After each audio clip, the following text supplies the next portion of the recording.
karena malam ini sangat menghibur, bawa menok pecah apa. Bang, kamu tadi ke mana bang? Hanalung jak tahu bang mereka. Nomi welcome. Ya, semua di sini kita pakai operator. Punan. Kita pakai ninator supaya nanti kita teraman-aman waktu saat orang lain yang kasih kamu gambar itu harus dipindahkan dulu. Harus juga oleh ini lihat ya, kemudian. Kena. Welcome Bang Mr. Yutet. Welcome abang.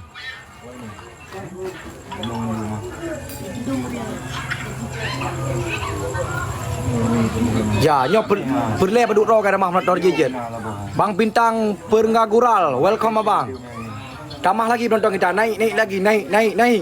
Ini waktu akan dapat panas bang. Malamnya untuk malam panas.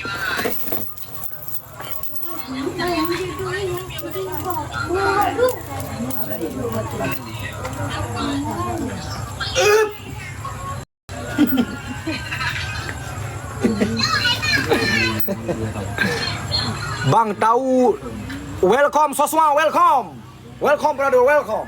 Masya Allah, subhanallah. Allahu Akbar, Allahu Akbar, Allahu Akbar, Allahu Akbar. La ilaha illallah, wallahu akbar, Allahu Akbar, walillahilham.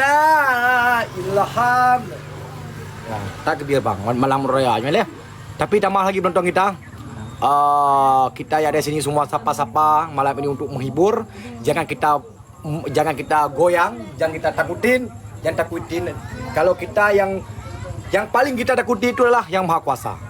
PMB baiklah. Terima kasih banyak abang Romi Guda. Welcome abang. Untuk malam insya-Allah ramai cepat tukang kedai wah. Nanti gue tempat-tempat kedai di luar lapangan, di dalam lapangan. Terima kasih sangat menghiburkan para penonton. Malamnya bek tegak-tegak kan talu mendetek lagi bang. Tep lagi malam bergerak. Bumangin malam, bek ni pulang angin dah. Pak becon ni dah bang. Bang gas semangat bang. Kalau gini bang, kita fikir aja kalau kita menang ya kita menang, kalau kita kalah memang kita kalah. Safa Purja. Welcome 5 bantu toprak. Terima kasih Syekh. Naik lagi nonton, naik. Tambah lagi nonton, tambah. Naik.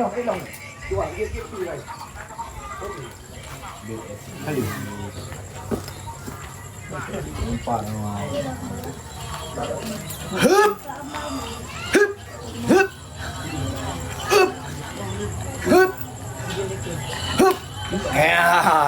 Yang untuk pepanah harum ya bang, kemudian semangat tim Layarna. Kalau tim Layarna itu dari dulu sampai sekarang yang tetap semangat. Malam ni kalau misalnya kita kalah, jangan kita mencaci orang dan juga orang lain mencacikan kita, itu soal biasa. Karena hidup kita dari dulu sampai sekarang dan penuh rintangan dan penuh cobaan. Yang minimalnya kita tetap bersenyumlah. Welcome abang, welcome. Bosku sel peringatan. Bang, aku dulu peringatan ya. Sebentar. Assalamualaikum.